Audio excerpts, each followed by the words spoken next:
Hey, what's going on? Back here, PhotoFools, Photobook Episode 2, RJ edition. You excited, RJ? Let's hear it. Yeah, I'm pretty excited. These are going to be my top 3 photo books that I find inspiration, that I find value, that I find lessons in.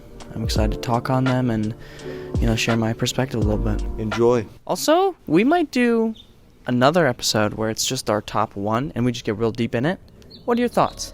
Hit us up on YouTube, comments or something. Yeah, exactly. Hit us up any way you can. YouTube, any socials. Yeah.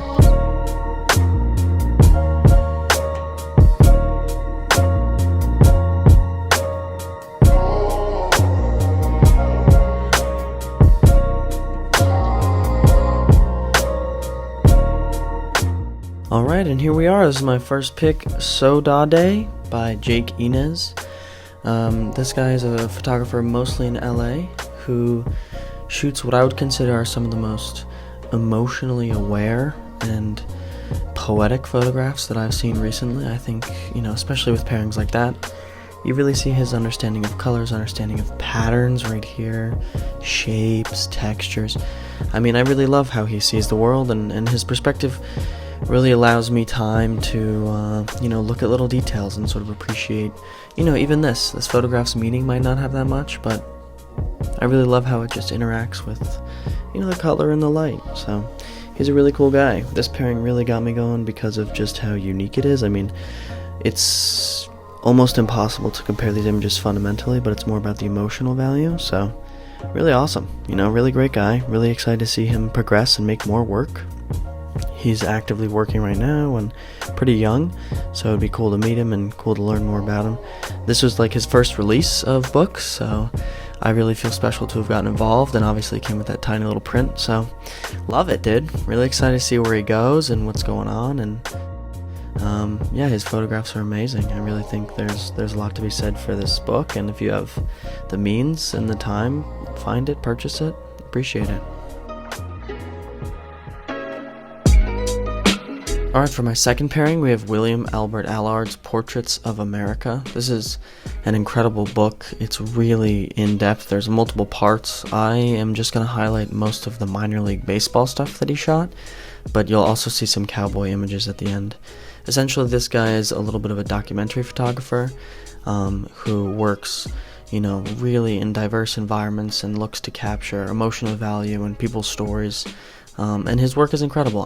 This pairing really gets me excited and curious about what he sees and how much time he spends in these areas, because these details are so small, but they mean so much. His photographs are incredibly visually poetic, and, watching them, learning from them, seeing how they interact. Going through this book is really an experience. It feels like a movie. It feels like multiple movies that you're watching. It's just, there's cinema involved, there's stories involved, there's patience, there's awareness. This guy's really nuts. I don't know if he's alive, but I've seen a few YouTube videos of him, and he sounds and looks exactly like you think he would sound and look. Totally awesome. Totally old and totally, learned, So, really sick. Check out this book. I got it at a thrift store, so you don't always need crazy places to get your books from.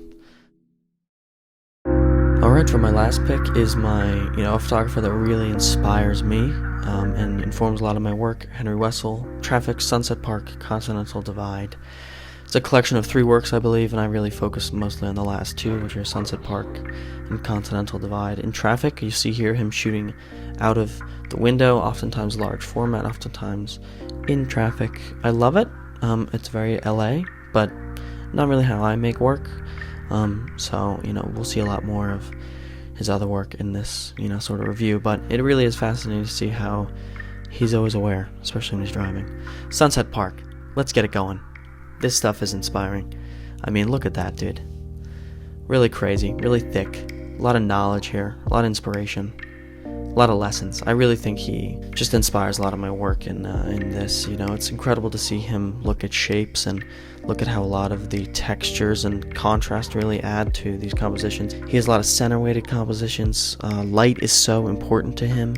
He, in interviews, talks about how a lot of times he's just shooting light. And his shooting process is something that I really strive for, which is something he calls soft eyes. And it's where you just look around with no real intent and you let these scenes build in front of you. This is the type of awareness that I look for when I shoot. I want to be able to look around and have these scenes be built in front of me naturally. It's sort of a practice of awareness. It's almost a meditation on photographs, and it's incredible to see it, wherever I am able to experience it, whether it's in LA or whether it's here where he shoots a little bit more in the Midwest. It's just this essence of going on walks, looking around. And when you see things that you are inspired by, when you see scenes that you're inspired by, you shoot it. You don't even question it, you just shoot it. And then you look about it later. You think about it more later. It's very experiential. He's all about the awareness. He's all about the patience and the observation for making photographs as opposed to just kind of constructing or whatever. Really thinking and feeling your way through photography is a really cool way to, for me to think about it and for anyone to think about it. It doesn't take so much pressure. It's not something that you really have to take months and years of thought about. You can. There are photographs to be made like that. But also you can just walk around like an idiot. So I'm about that. That's my thing. Walking around like an idiot. Shooting photographs. Boom. Letting it hit you. That's what it's about.